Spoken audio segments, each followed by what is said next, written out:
Olá, eu sou a Jaqueline e eu faço parte da maior associação de serviços humanitários do mundo, o Lions Club.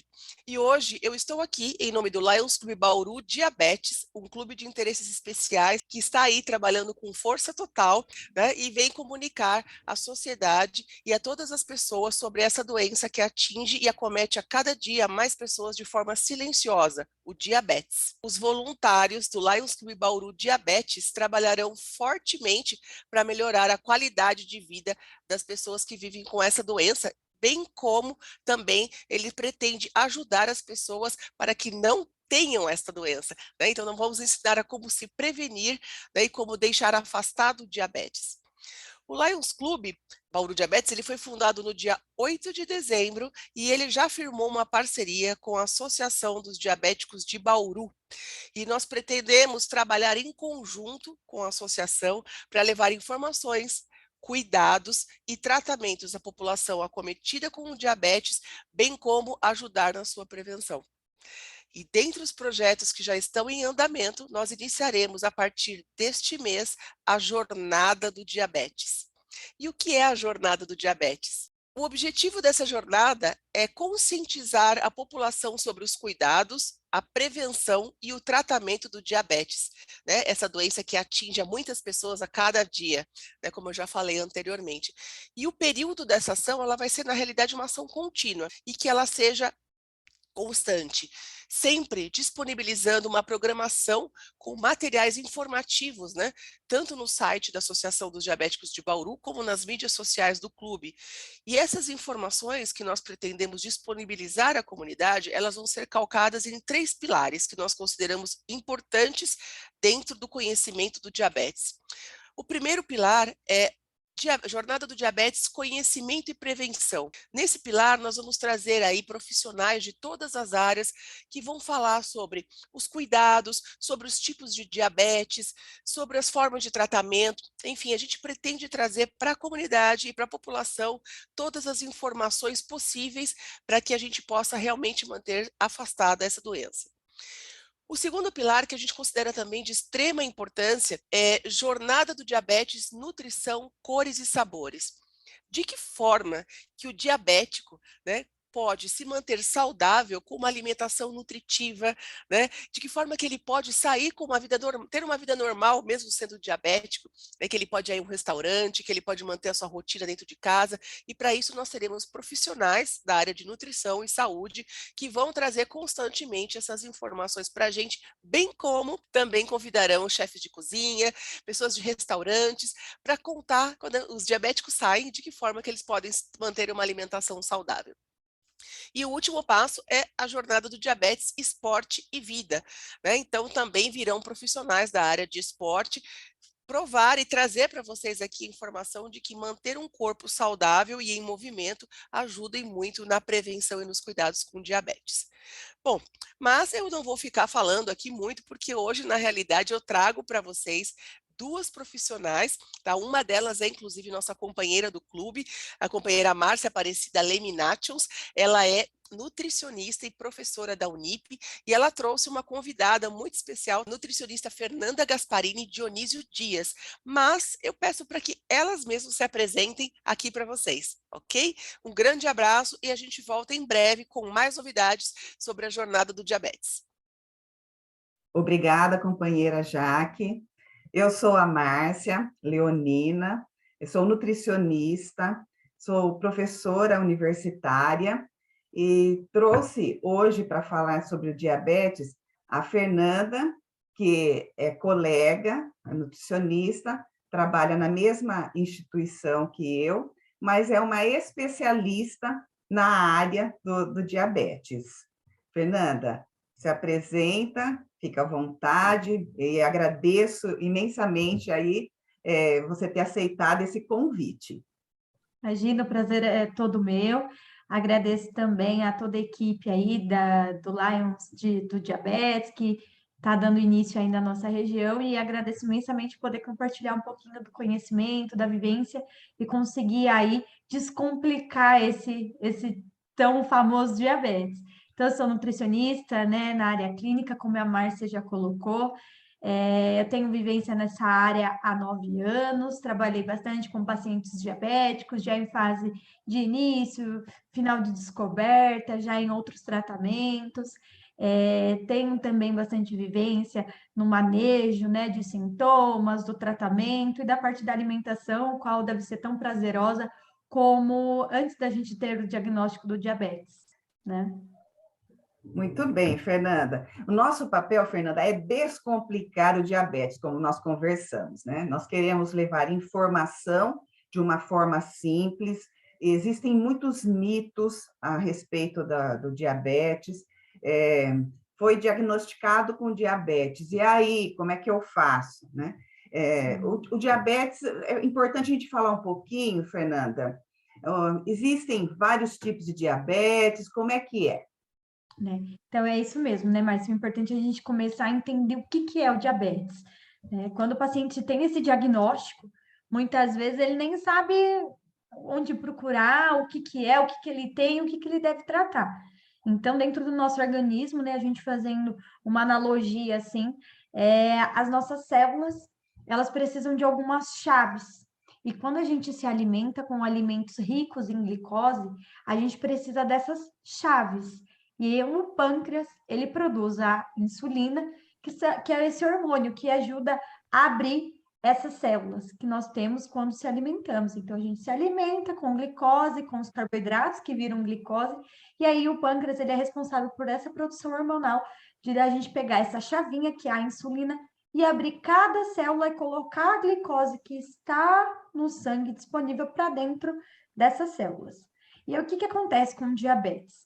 Claro que existem os seus tipos, e a gente vai falar aqui um pouquinho, eu vou falar um pouquinho deles para vocês, mas a gente começa a ter alterações, dificultar essas chavinhas elas começam a dar problema, né? Elas começam a ficar com dificuldade de abrir cada célula e colocar essa glicose, que é quando a gente consome os carboidratos que estão lá circulantes na corrente sanguínea do paciente, para dentro da célula para que tudo funcione adequadamente, né? Então, o que a gente tem? Os mais comuns, a gente tem o diabetes tipo 1, o diabetes tipo 2, e aí a gente tem o paciente que é pré-diabético, as diabetes gestacionais, e ainda existem outros tipos de diabetes que não são tão comuns, né? Vamos começar falando aqui dos mais comuns, que é o diabetes tipo 1. Então, o diabetes tipo 1, ele acaba tendo perfil de crianças, adolescentes, né, jovens e até adultos. Então, ele tem essa mesma dificuldade de colocar a insulina para dentro da célula, mas sendo uma doença autoimune, vamos colocar assim. O sistema imunológico dos pacientes que têm o diabetes tipo 1, é como se, quando o organismo, o pâncreas, começa a fazer a produção hormonal dessa insulina, o organismo começa a atacar essas células. E aí, como uma maneira de defesa do próprio sistema imunológico, do próprio organismo, ele fala para o pâncreas, para de produzir insulina aí que você está me agredindo. E aí o paciente começa a ter essa resistência, esse aumento da glicose, que é chamado diabetes tipo 1. No diabetes tipo 2, nós temos essa alteração também do transporte de glicose para dentro da célula, mas ele não começa a atacar, é uma resistência. O organismo ele começa a não conseguir produzir a quantidade de insulina que o paciente precisa. E aí se alterando os valores glicêmicos, né? Então aumentando a taxa de açúcar, esse açúcar, essa glicose, ela fica transportando ali dentro do paciente, acúmulo na corrente sanguínea, e assim o paciente não consegue captar, que é chamado diabetes tipo 2. O diabetes tipo 2, ele é mais comum em adultos, em idosos, mas nos últimos anos ele vem acometendo as crianças e com as crianças obesas. Então, essas taxas, elas vêm se alterando, e antigamente a gente tinha esse diagnóstico do diabetes, mas do diabetes tipo 1 nas crianças. Então, as crianças, elas nasciam com essa dificuldade, né? Com essa resistência do sistema imunológico a conseguir fazer essa captação da glicose. E o que a gente consegue ver nos últimos dados, assim, nos últimos estudos, nos últimos levantamentos, é que o aumento da obesidade infantil vem trazendo o diagnóstico do diabetes tipo 2. Se a gente for olhar o diabetes tipo 2, ele é muito mais comum hoje em dia, Eu acho que aqui todo mundo conhece um diabético, infelizmente, né? Que é o diabetes tipo 2, que acaba sendo desenvolvido aí através de diversos fatores. Fernanda, e os dados são alarmantes, né? O Sim. número de pessoas acometidas de diabetes. E eu vou falar um pouco aqui no popular, o que a gente escuta bastante, e você faz a parte aí Tá. mais formalizada aí, mais acadêmica. Muita gente fala assim, eu peguei diabetes. Na verdade, não é um pegar diabetes. Agora nós vamos falar do diabetes, você falou muito bem aí a respeito do tipo 1 e do tipo 2. O tipo 2 é o mais comum, a pessoa desenvolveu o diabetes por uma série de fatores, né? Um deles é a obesidade, bom, você vai falar melhor sobre isso, mas a gente escuta muito isso, né? Eu peguei diabetes. Fala um pouquinho sobre isso, Fernanda. Na verdade, não pegamos, né? Desenvolvemos. Na verdade, é uma forma muito popular mesmo. Até se a gente for fazer uma busca assim bem rápida no Google, a gente acha assim, como pegar diabetes? Ficar do lado de pessoas diabéticas, posso pegar? Então, a gente não consegue adquirir essa diabetes em estar do lado, conviver com pessoas diabéticas. Isso é uma alteração, né? Pode ser genética, existem vários fatores ambientais, nosso hábito mesmo de vida não saudável, que leva a gente ter a predisposição em desenvolver o diabetes, e não como uma gripe, peguei o diabetes, peguei uma gripe, né? Então, a gente desenvolve, né? E o desenvolvimento dessa doença, como eu expliquei há pouco, é essa dificuldade, essa resistência do meu corpo a essa insulina que precisa entrar dentro da célula, né? E a obesidade é um dos fatores mais comuns.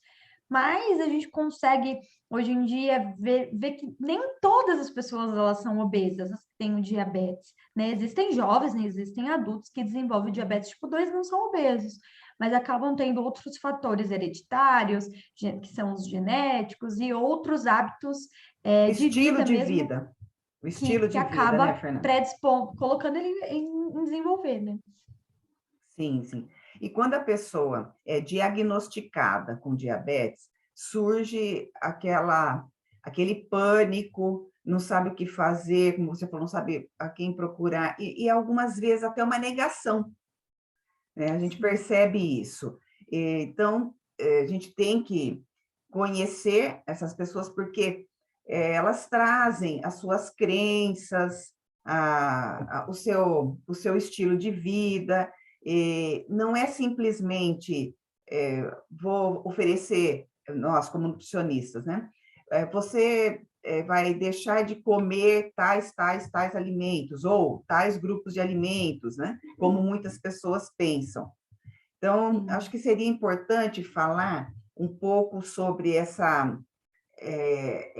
esse plano que nós fazemos para o diabético, que eu gosto muito, quando as pessoas falam, puxa, mas não é tão diferente assim das demais pessoas. E é Sim. verdade, o comer saudável é para todos, não Para tudo. é para um grupo ou outro. Né? E que a gente vai Sim. perceber que realmente tem alguns cuidados, não vamos aqui também deixar de uma forma simplista, como se tudo fosse livre, porque na verdade não é livre para ninguém, né? Sim, sim. Tudo tem os seus limites, as suas combinações.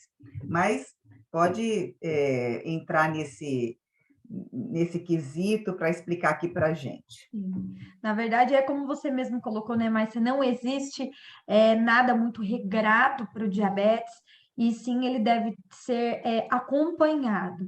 Então, assim, descobri o diabetes, e agora? O que que eu faço? Então, assim, primeiro, buscar orientação dos profissionais que são especializados, né? Então, as pessoas, hoje em dia, graças há muitos pacientes diabéticos e essas associações que ajudam e muito e contribuem muito com as unidades básicas de saúde a conseguir ter essa conscientização que é uma doença crônica não transmissível muito comum, e que o conhecimento e como manejar isso a partir do momento do diagnóstico deve ser algo trabalhado em todas as unidades básicas de saúde. Então, hoje, todos os postos, eles têm os grupos dos pacientes diabéticos. E quem que compõe esses grupos, né? São nutricionistas, é o endocrinologista, é o farmacêutico, é o enfermeiro. Então, assim, o momento do diagnóstico, o momento que o paciente ele tem esse diagnóstico, ele deve procurar, sim, orientação da equipe especializada no cuidado do paciente diabético.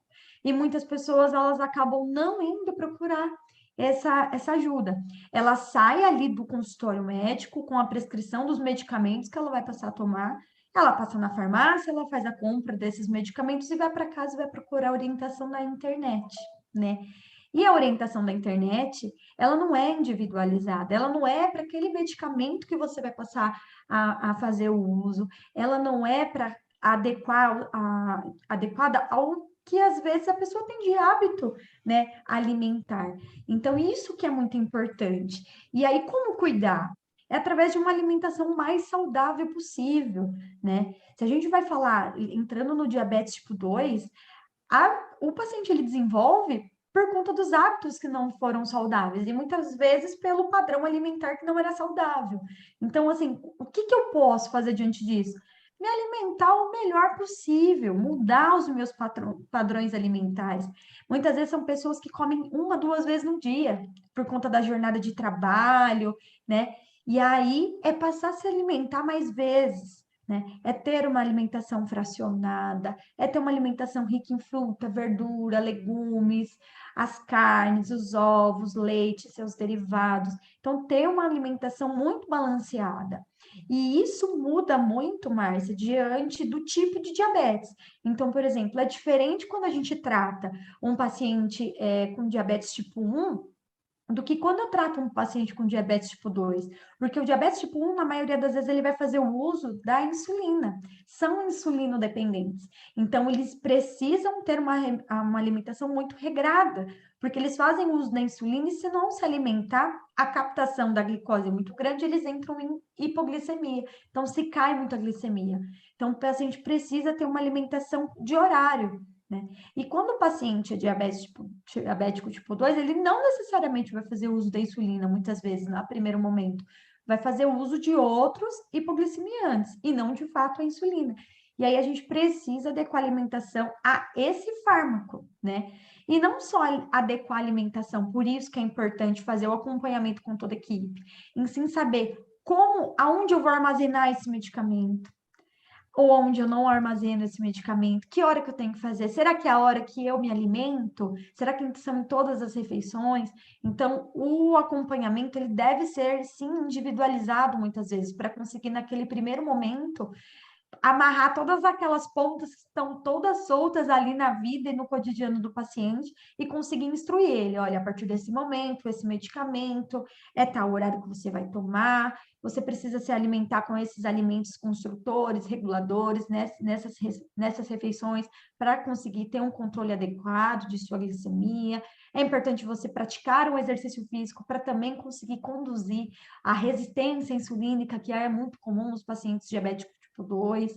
Então, assim, não se desesperar, mas não deixar de procurar ajuda, né? O cuidado, ele não é muito diferente do que a gente precisa ter antes de ter um diagnóstico, né? Antes de ter o diagnóstico de uma doença crônica, não transmissível. Aqui a gente está falando de diabetes, mas assim quando a gente descobre uma hipertensão ou uma doença do coração, então, assim, precisa ter um cuidado e a alimentação ela tem que ser o mais balanceada possível.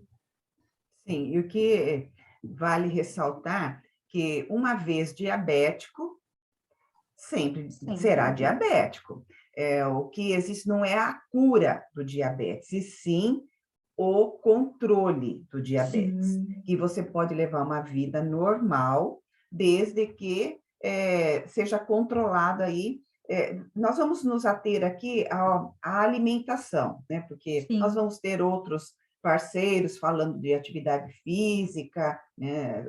Outros médicos para falar sobre a temática também, Mas na questão da alimentação, tem muita crença a respeito. Então, nisso, depois nós vamos finalizar, Fernanda, com um bate-bola aqui, né, vamos chamar de mitos e verdades. Eu vou fazendo umas perguntas para você e você vai falando. Então, Fernanda, vamos falar sobre o nosso pilar na jornada do diabetes, a alimentação, a jornada do diabetes chamada Cores e Sabores.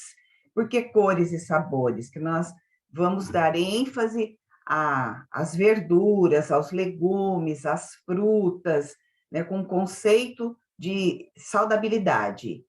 Então, fique à vontade aí para falar sobre o nosso pilar da alimentação. Certo. Então, a gente vai iniciar, né, falando do diabetes tipo 2, que é o mais comum. E aqui eu trago para vocês, né, mais uma vez, lembrando aí o conceito sobre o que é o diabetes tipo 2 e quando a gente consegue diagnosticar e quais são os primeiros sintomas e causas que levam a gente a conseguir ter esse diagnóstico do diabetes tipo 2.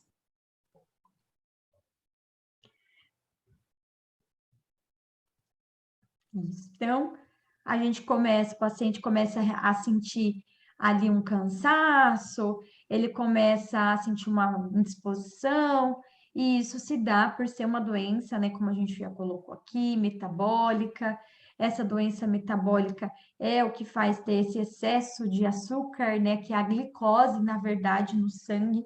E essa glicose no sangue é que vai causar, né, várias outras alterações que podem ser metabólicas, mas a sua inicial é causada, então, por esse alto índice de glicose no sangue do paciente.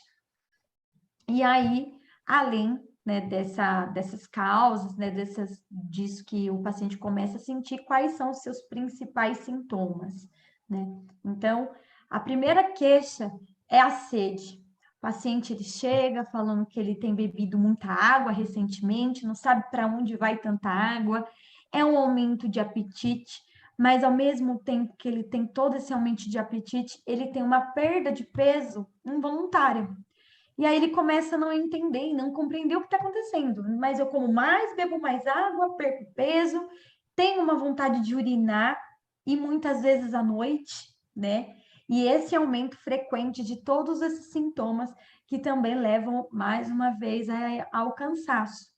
E aí esses sintomas, muitas vezes, é o que leva o paciente até o atendimento médico. E até, às vezes, a gente consegue fazer esse diagnóstico antes num próprio consultório, né, de nutrição. A gente começa a acompanhar esse paciente, começa a observar esses relatos, né? E se isso não é diagnosticado e se isso não é modificado, as consequências que o diabetes leva, por ser uma doença silenciosa, né? As consequências, elas são impactantes e de uma forma muitas vezes, assim, que tira a autonomia do paciente, né? Então, as causas ali, as consequências mais comuns é a cegueira, por conta da dificuldade, né, visual, esse acúmulo de glicose no sangue, ele pode levar a cegueira, a derrame, a doenças do coração, a doenças renais e a dificuldade de cicatrização, levando muitas vezes até uma amputação. Então, o paciente ele começa a perder muito de sua autonomia, e essa autonomia, ela também consegue atrapalhar em diversos outros aspectos que aqui, entre os outros pilares que também são importantes aqui na jornada do diabetes, nós vamos ter a oportunidade de discutir também com outros profissionais, né? E quais são as causas, né, dessa doença, como a gente já colocou até aqui? É a genética, né? E além da genética, a junção de vários maus hábitos, não só alimentares, saudáveis, né? Então, a má nutrição, o estresse, baixa qualidade de sono, o tabagismo, também doenças do coração e a falta de exercício físico. Elas que levam às principais causas do desenvolvimento do diabetes tipo 2, né? E aí, a partir do momento, né, que nós sabemos quais são as causas, quais são os sintomas, e a gente precisa procurar, né, a tratativa, né? Qual que é o tratamento e como devo me tratar? E E o tratamento nada mais é que tem o objetivo de conseguir controlar o nível dessa glicose sanguínea. E o primeiro, que é o pilar, nós estamos conversando aqui, né, que são as cores, os sabores, é a gente conseguir adequar a alimentação, né? Então, esse é o prato, que é o prato saudável.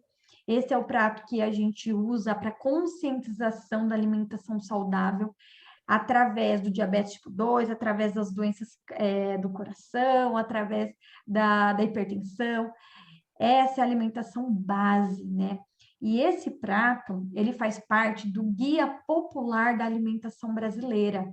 Junto com ele, com suas adequações, nós temos também a prática dos exercícios físicos, que aqui também nós vamos falar, né, com os profissionais também da área, e também o acompanhamento especializado dessa equipe, né?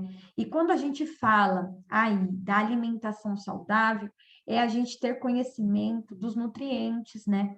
Quais são os nutrientes que nós precisamos, né, saber para conseguir controlar o diabetes.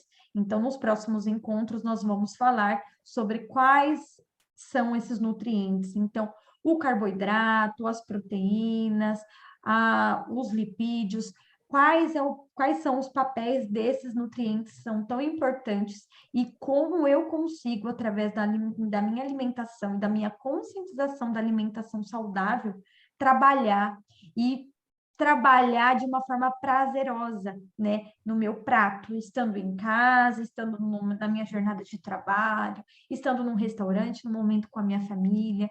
Então, primeiro a gente precisa saber como se alimentar adequadamente. E para a gente conseguir entender isso, a gente precisa entender o papel dos macronutrientes, né, dentro do nosso organismo.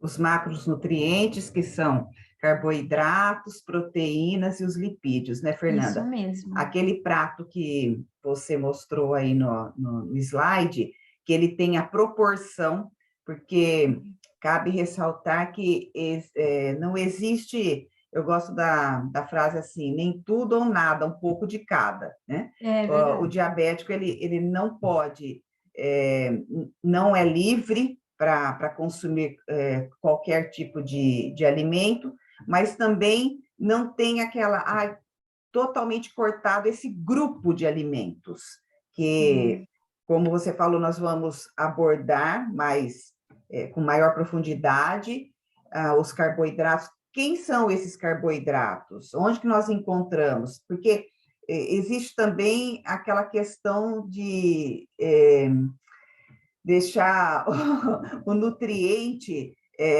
como se esse é o proibido, né? Esse é o problema. É o vilão, a palavra que eu queria achar aqui para falar, o vilão. E sobre isso nós vamos falar também, né? Fernanda, eu acho que seria interessante para esse nosso primeiro contato, que nós teremos mais aí para falar, né, especialmente dos grupos, vamos fazer um bate-bola aí com mitos e verdades sobre alimentação, eu trazendo perguntas de consultório, perguntas da rua, o povo quer saber, vamos lá. Vamos lá. Tá. A pessoa com diabetes pode comer macarrão, pão e massas? Isso é um mito, é uma verdade? O que você fala sobre? Na verdade, a gente precisa de controle, né, de proporção adequada. Então, não que ela não possa comer, ela pode, desde que haja proporção adequada. E quando a gente fala das proporções, é a gente conseguir combinar esse grupo alimentar, que são os carboidratos, né, que são fontes de glicose, com alimentos ricos em fibras, que são eles que vão conseguir ajudar a controlar com moderação o índice glicêmico desses alimentos a partir do momento que a gente tem a ingestão. Então, assim, consumir a macarronada, né, que é tão, assim, popular na alimentação do brasileiro, e a gente saber que precisamos combinar. Então, optar, né, por essas massas integrais, que têm um teor de fibra maior, que vai ajudar no controle glicêmico, fazer uma combinação com um grupo tão importante que são as proteínas, então, em vez de comer a macarronada ao sugo, consumir uma macarronada bolonhesa, que aí tem a carne, que no processo de digestão e de absorção também vai ajudar no melhor controle da glicemia, juntar ali no prato com uma porção de salada, de folhas, que são as fibras que também, mais uma vez, vão contribuir com um processo aí de absorção e controle da taxa glicêmica. Então, assim, é mito a gente dizer que não pode mais consumir. Pode, sim, mas com moderação e fazendo a escolha sempre dos ricos, né, mais em fibras, que são os integrais. Ótimo, isso mesmo. E o pão integral, pão de centeio, muito recomendado, bolacha, água e sal, torradas, pode ser usado à vontade? Porque tem aquela...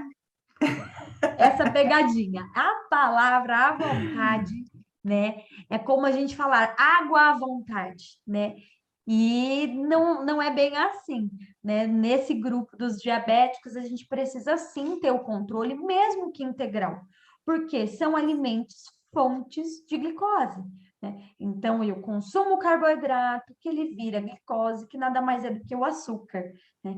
A gente fica muito na cabeça que o diabético não pode com açúcar, e o açúcar ele não está presente só nos doces, né? No açúcar de fato, e sim nesses alimentos que são fontes de carboidrato. Então, mesmo que integral, eu preciso consumir com moderação, porque se eu consumir acima, eu posso ter aí uma hiperglicemia e desenvolver um descontrole da minha glicemia, sim. E Então, volto a falar, né, Fernanda, aquele gancho. Quem é que pode comer à vontade, sem proporção, sem controles? Ninguém, ninguém. Porque mesmo uma pessoa que não apresenta nenhum problema de saúde, para se alimentar de uma forma saudável, existe a proporção. Além dos alimentos saudáveis, porque também tem muito isso, a pessoa achar que o alimento é saudável, então eu posso comer à vontade. Não é assim. E isso em qualquer grupo populacional, inclusive o diabetes, né? sim. Outra aí que falam muito, né? É verdade que o mel faz a glicemia subir? Isso é um mito ou é uma verdade? Verdade, né? Verdade, Sabendo que o mel, qual é a composição do mel? É a frutose, né? É a frutose que é também um carboidrato, é um açúcar. Então, se ele for consumido com moderação, assim como as frutas, por exemplo, não tem problema. Mas se for consumido além da recomendação, que é uma para o diabético, conforme a Sociedade Brasileira, né, do diabetes, é uma colher de chá ao dia no máximo, e ali estar ainda disponível com outros alimentos, que são as fibras, que são os leites derivados, para ajudar, assim, na sua absorção. Então, é um mito a gente dizer que ele não eleva a glicemia, ele eleva sim, ele é um tipo de açúcar e precisa ser também consumido com cuidado e com moderação. É legal falar dessa combinação, né, Fernanda? Porque vamos falar na prática de alguns alimentos que, pegando mel aí, ou mesmo uma fruta que ela tem um teor de frutose maior, porque dentre as frutas nós sabemos que tem umas com maior teor de frutose e outras com menor teor de frutose.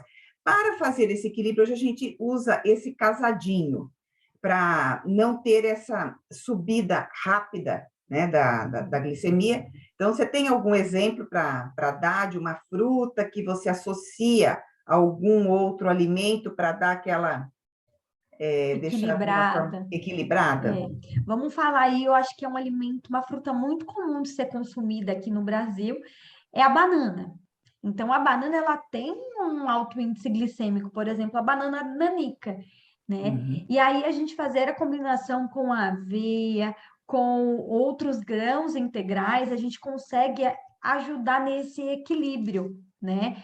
Então, a banana a gente consegue adicionar ou mamão ou outras frutas que a gente consiga adicionar esses grãos integrais, ou até mesmo, às vezes, o iogurte, que é uma fonte proteica e também ajuda nesse controle.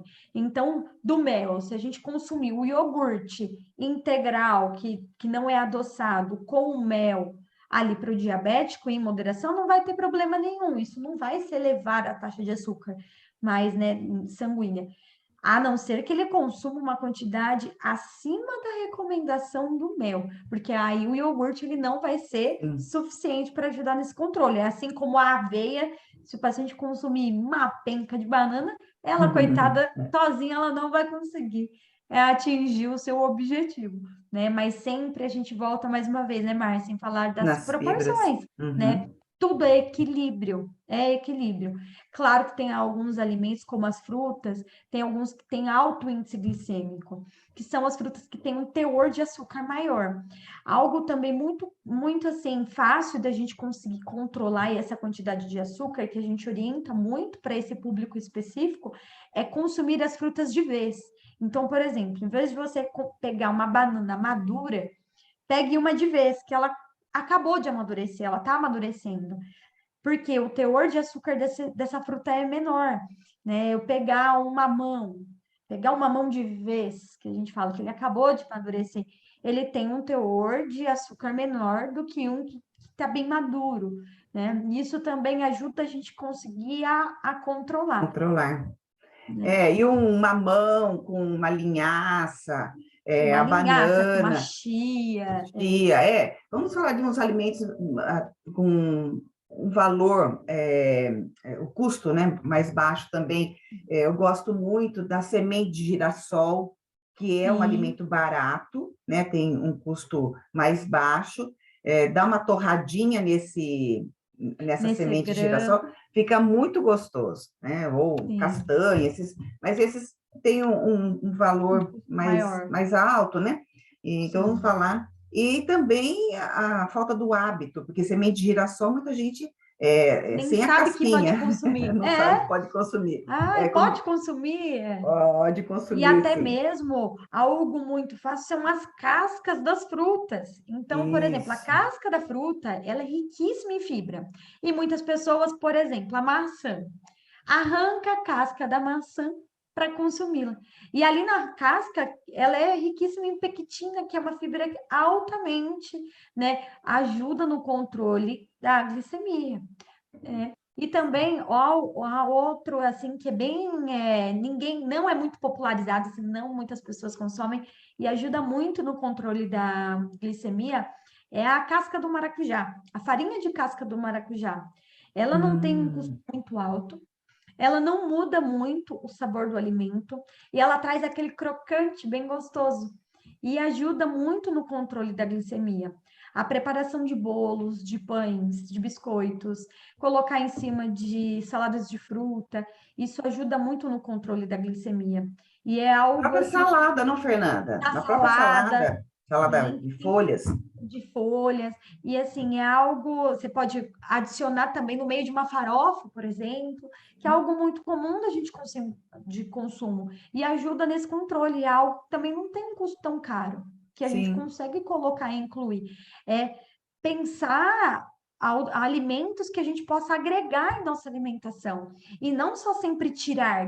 Eu falo muito isso para o paciente, falo assim, ó, a gente tira o açúcar, por exemplo, mas com o açúcar, vai um alimento embora e vem um monte agora, a partir desse momento. Vários outros vão começar a fazer parte da sua rotina que antes eles não faziam, né? Então, tire um alimento, mas substituir por outro, para que a pessoa não fique também com uma alimentação muito restrita, né? Então, é é, usar a imaginação e os sabores. criatividade, né, Fernanda? Criatividade. Você falou do açúcar. Ah, vale lembrar aqui que o açúcar, na forma aí, chamada de sacarose, tem que ser controlado, sim, né? Como falei, todos os grupos populacionais, mas não é só o açúcar, como muitos diabéticos pensam, ou pessoa que acabou de receber o diagnóstico, então eu preciso cortar o açúcar. Existem outros nutrientes que também precisam de controle, que é o caso da gordura, né, Fernanda? Sim, com certeza. Então, é ter um equilíbrio de gordura e também do sal, né? Então, é não só pensar que eu vou tirar o açúcar, mas eu vou adicionar alimentos, por exemplo, que são diets, que não têm açúcar, mas que às vezes em sua composição tem mais gordura, tem mais sódio, né? Que são sal, também são prejudiciais à saúde. Uma coisa assim que a gente trabalha bastante, o comportamento e a conscientização alimentar desses pacientes é que eles acabam trocando o açúcar pelo adoçante e esquecem de todos os macronutrientes. E algo que é o mais importante de ajustar o controle da glicemia é o controle do peso. Então, quando eu tiro o açúcar e eu às vezes adiciono outros alimentos numa quantidade que é acima do que eu preciso, eu tenho um acúmulo de peso. E o acúmulo de peso, ele pode vir também com outras doenças crônicas que não são transmissíveis, como, por exemplo, a hipertensão ou outras dislipidemias, né? Que é o colesterol aumentado, triglicérides aumentado. Ou também quando a gente tira totalmente, extingue o carboidrato da alimentação. Então, tem pacientes que são super restritos. Então, tenho diabetes, eu não consumo mais açúcar e nada derivado de carboidrato. E o organismo, ele precisa dessa energia. Ela precisa vir de algum outro lugar. E aí, o paciente, de certa forma, acaba compensando isso no alto consumo de proteína e o alto consumo de gordura, que são os lipídios. E aí, a gente tem um aumento de colesterol, um aumento de triglicérides e o desenvolvimento de outras patologias. Então, assim, o cuidado na proporção e não excluir esse macronutriente da alimentação é importante.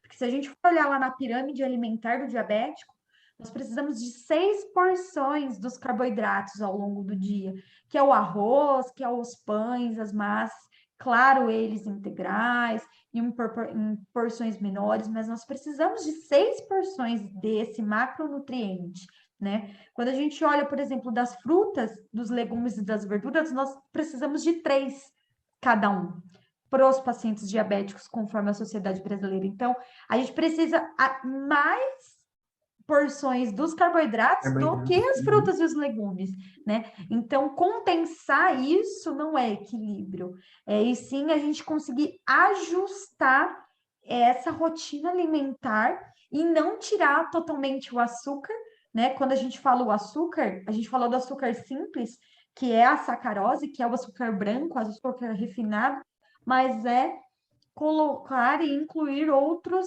alimentos desses, como eu disse aqui, né, que são esses integrais, as frutas, mas de uma maneira equilibrada. Sim, nada é livre. Você já respondeu aí a outra que eu ia perguntar se era um mito ou verdade. Produtos dietéticos podem ser usados à vontade? Né? Não pode ser usado à vontade, até porque o termo dietético, o termo diet, o alimento é diet. Nós vamos ter algum momento aí para falar mais sobre isso, mas o diet significa isenção de algum nutriente e não necessariamente o açúcar. Então, um produto ele pode ser diet, isento de um componente, mas pode ser o sal, pode ser uma gordura, um glúten. Então, é importante falar isso, porque às vezes as pessoas associam o alimento é diet, o diabético pode consumir, né? E não é bem assim. Então, o alimento diet é com isenção de algum nutriente, que pode ser, inclusive, o açúcar. Então, a gente fala diet para o diabético, é a isenção do açúcar numa geleia, por exemplo. Mas existem vários outros alimentos para outras patologias. Né? Já o light, já que a gente está falando aqui, o light, para ele ser considerado um alimento light, ele precisa ter, no mínimo, 25%, ter uma redução de 25% de algum componente, seja a gordura, seja o açúcar, seja o sódio, né? Então, ele é um alimento light. O que é light? Light, no inglês, significa leve, né? E para nós é a redução de um nutriente. Qual que é a indicação para o diabético? Não é só pensar, é diet. Diet com isenção, no caso aí, de açúcar, né? Pensando dessa forma. Todas as frutas são permitidas para as pessoas com diabetes, Fernanda? Mito ou verdade? Não, nem todas as frutas, né? Claro que a gente não faz restrição de nenhuma, não tem a proibição, mas sim um Exclusão, não faz, controle, né? exclusão. Mas, por exemplo, vamos incluir aqui a melancia. A melancia é uma fruta de alto índice glicêmico, ela tem um teor de frutose muito grande, né? Então, o adequado, como é uma fruta rica em frutose, é a gente não consumir lá uma fatia inteira da melancia, né? Uma fatia grande, sem uma fatia pequena, e no horário, por exemplo, logo após uma grande refeição. Então, acabei de almoçar, eu consumi o carboidrato, a proteína, os lipídios, os reguladores, que são ali as verduras, os legumes, e aí eu posso incluir ali uma sobremesa, que é uma fatia pequena da melancia, porque aí, junto com todos esses outros grupos alimentares, o meu organismo não vai se elevar o alto índice glicêmico dessa porção de fruta. Agora, existem outras frutas que têm um baixo índice glicêmico. A fruta, assim, que mais contribui com o controle da glicemia, que é rica em fibra, que é rica em antioxidantes para o diabético, é o pêssego. É que é uma fruta que não é tão comum em todas as épocas do ano, né? Se a gente vai respeitar a safra, mas é uma fruta assim que não altera muito o índice glicêmico, assim como o morango, por exemplo, assim como a maçã, se for consumida com casca, porque a maçã sem casca, ela tem médio a grande índice glicêmico, se for aquela maçã, né, daquela... não, não é gala. Aquela maçã bonita da Branca de Neve, aquela grandona. A Argentina. Nossa, Argentina. Argentina. Isso, Sim. então ela tem um alto índice glicêmico, ao contrário da Gala, que é aquela menorzinha, do que a Fuji, mas sempre consumida com casca. Então a gente tem sim essas frutas, e todas essas frutas elas são divididas em três grupos: são os baixos índices glicêmicos, médios índices glicêmicos e os altos. Então aqui a melancia seria o alto. O médio ali seria um abacaxi, por exemplo, que tem fibra, mas já tem um pouquinho mais de frutose, assim como, por exemplo, esse pêssego, como eu mencionei aqui, ou morango, ou algumas outras frutas. Agora, a laranja, por exemplo, que ela é super consumida, né, pela população brasileira, ela deve ser tomada muito cuidado, porque ela é de alto índice glicêmico. E aí a gente faz orientação do consumo junto com o bagaço, que é a fibra que vai ajudar a controlar. Mas aí o paciente, às vezes, tipo, a gente fala, eu comi a laranja inteira, viu? Mas comi 3. E aí também não adianta. Então, assim, é fazer ali, sabendo que o diabético pode consumir 3 frutas ao dia, a gente sempre faz esse ajuste. Então, aí eu quis comer muito a de alto índice glicêmico. Eu ainda tenho 2 porções ao dia, então eu vou escolher a de baixo, porque uma já foi alto, né? Ah, não, eu quero comer uma que é médio. Então, eu posso consumir as outras que são baixas e fazer essa brincadeira ali ao longo do dia, mas para que você consiga controlar essa glicemia com alimentação e não precisando aumentar o uso do medicamento para controlar a glicemia por falta de cuidado da parte da alimentação. Outra coisa, né, Fernanda? Sempre dar preferência para a fruta ao invés do suco, né? Sim, por conta dessa concentração de frutose, E né? você falando aí índice glicêmico, não sei se toda a nossa população aí está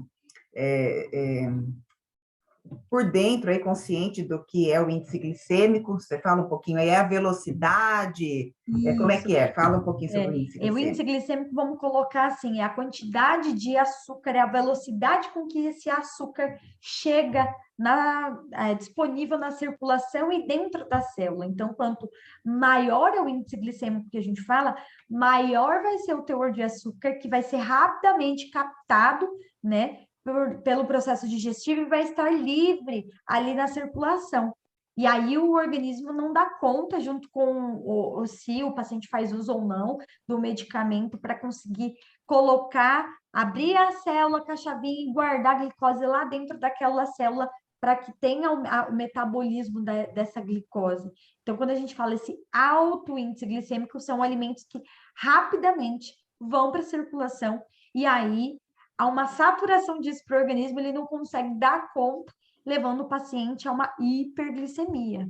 né? Então, isso é muito importante a gente conseguir controlar. Por isso que as fibras e os alimentos de baixo índice glicêmico, eles, aos pouquinhos, eles vão sendo liberados para a circulação, então eles vão sendo metabolizados devagarzinho, e aí, aos pouquinhos, essa corrente sanguínea vai recebendo essa glicose, e aí não tem logo aquela quantidade grande de açúcar disponível ali, como os altamente glicêmicos, que são os alimentos de alto índice glicêmico, que a gente chama. E o feijão, Fernanda? Feijão, ele faz mal para quem tem diabetes? Vamos lá, olha, o feijão, eu acho que é um dos tabus que a gente mais escuta essa queixa dos pacientes. Então, assim, eu gostava tanto de comer o arroz e feijão, agora que eu sou diabética, eu cortei. E por que cortar, né? É uma proteína vegetal, é uma proteína ali que ajuda muito nesse metabolismo. E se a gente for pensar que o paciente, a gente brasileiro consome o arroz e o feijão, que é uma combinação riquíssima dos aminoácidos. Então, esse feijão, ele não precisa ser restrito da alimentação. E a gente, muitas vezes, orienta a consumir. Uma orientação, assim, muito comum aos pacientes que adoram a macarronada, a gente fala assim, coloca feijão, gosta de macarrão com feijão? Eu gosto. Então, coloca esse aminoácido ali junto na sua refeição, porque vai ajudar no controle da glicemia.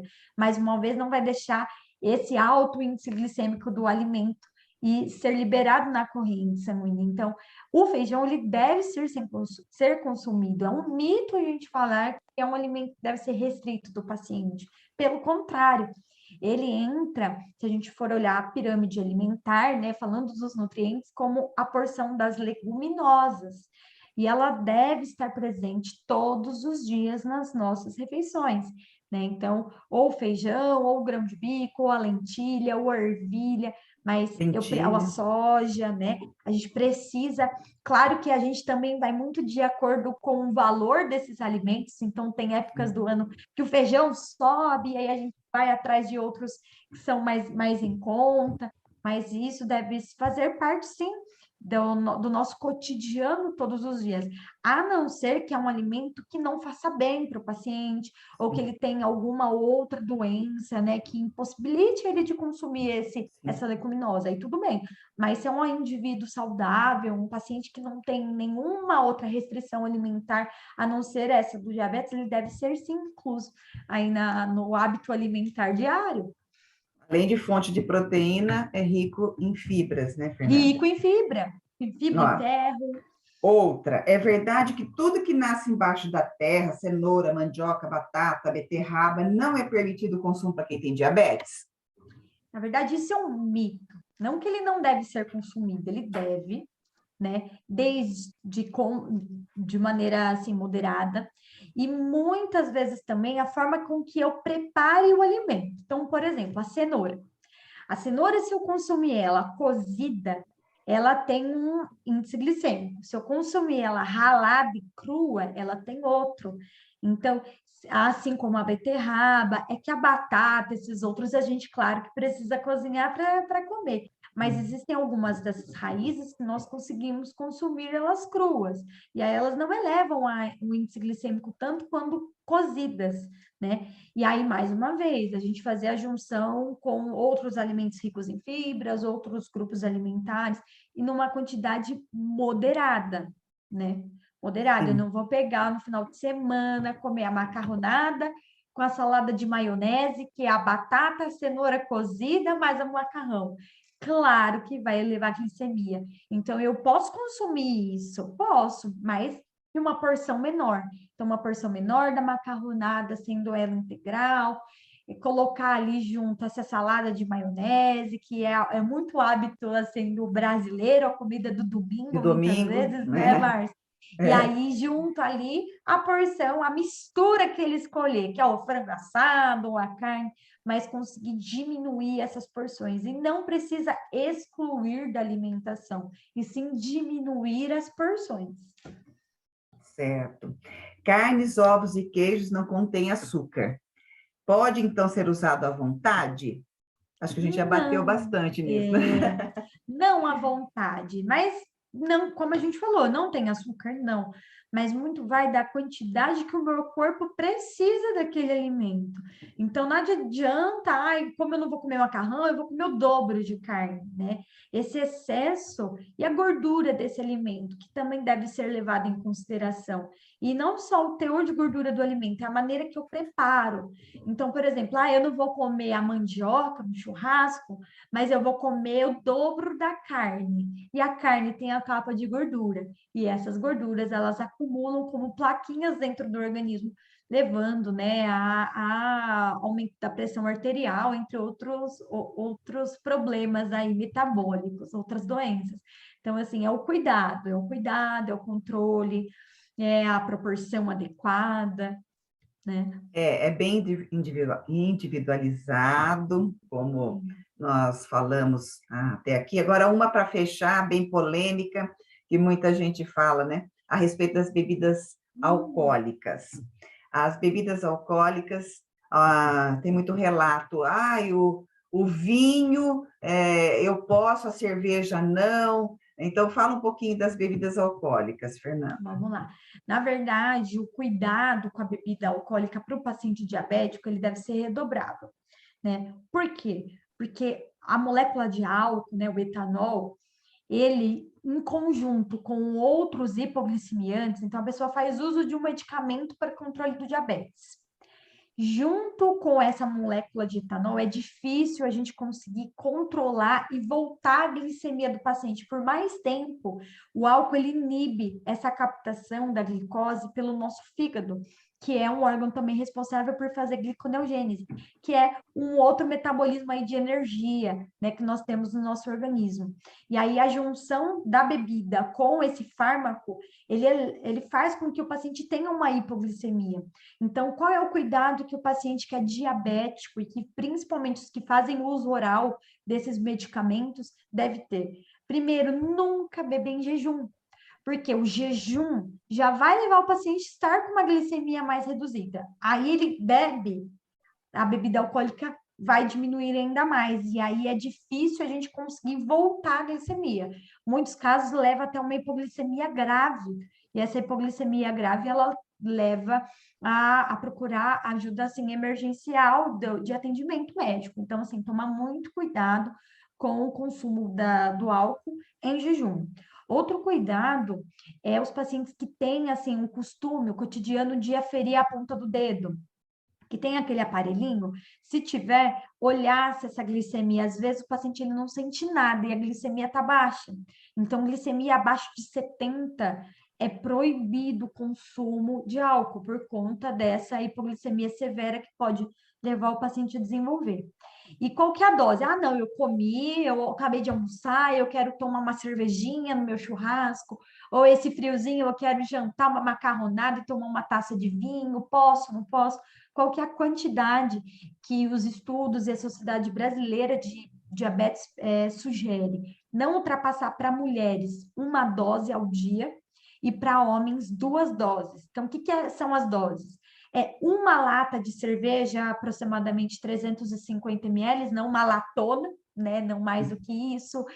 Uma taça de vinho, que tem aproximadamente 150 ml, e uma dose, se for um destilado, por exemplo, um uísque, um saquê, então uma dose que tem aproximadamente 45 ml.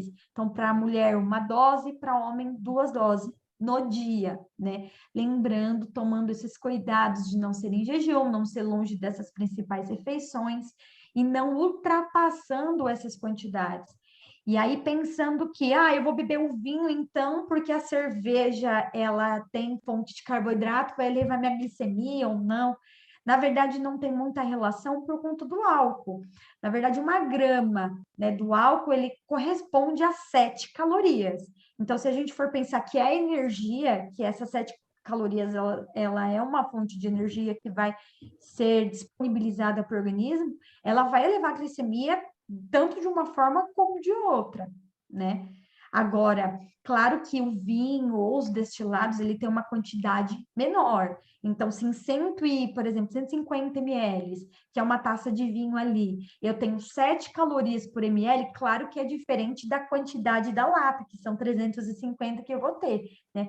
Mas uma não faz ser melhor do que a outra se não for consumida com moderação. E pensando também se esse consumo for exagerado, também é uma fonte de energia para o organismo que pode causar o ganho de peso. Então, não é porque é liberado, uma dose no dia que eu vou tomar todos os dias uma dose, porque ao longo da semana eu posso ter o meu acúmulo de peso. Então, é o beber socialmente que a gente fala, e não só para o diabético, para todas as pessoas, todos os Sim. indivíduos, né? Sim, em ocasiões muito especiais. Foi bom você falar aí no final, porque há uma dose por dia, pessoal, legal, uma Vou dose beber por dia todo tá bom. dia. Não, é para ocasiões especiais. Mas eu quis trazer essa pergunta que ela é bastante polêmica por conta disso mesmo, né? Mas nós vamos ter outros momentos falando a respeito de modo de preparo, que faz muita diferença, modo de preparo dos alimentos faz bastante diferença. Você já deu um exemplo aqui, já, né, deu um spoiler em relação à cenoura cozida, à cenoura crua, mas temos vários outros, né? Um alimento que ele poderia ser feito frito, a gente tem como fazer assado, utilizar uma outra técnica de preparo. Mas isso vai ficar com uma outra conversa. Fernanda, agradeço muito aí a sua contribuição aqui para o nosso pilar do Lions Clube Diabetes.